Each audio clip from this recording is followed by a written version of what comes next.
let's talk about when I was on a reality TV show. It was called The One, Search for Australia's Most Gifted Psychic.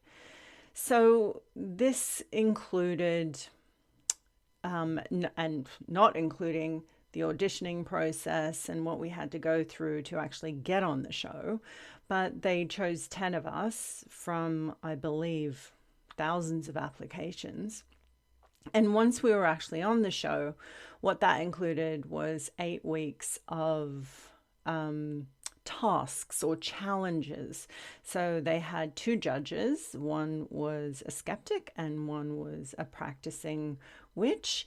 And then they had us do two challenges per week. One was in studio and one was out in the wild.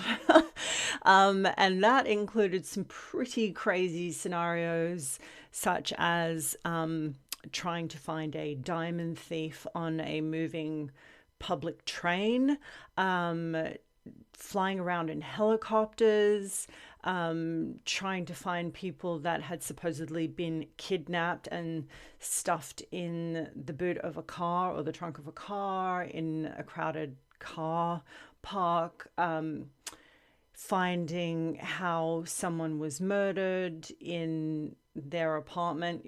The list goes on and on and on.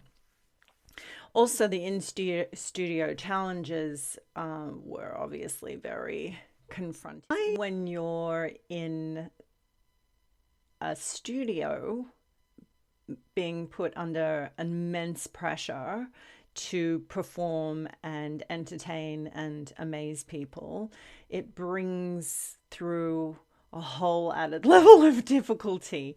The off-site challenges, they were certainly difficult, but there wasn't like a whole audience watching you perform in that moment. So it was just kind of like the crew and not even the other contestants, because we were often separated from each other when we were undergoing the different challenges, because every week you were also scored, or the judges voted on whether you got some information correct. And so that's how they scored you throughout the process. And then at the end of every episode, somebody was, I guess you would say, voted off the island, or like psychics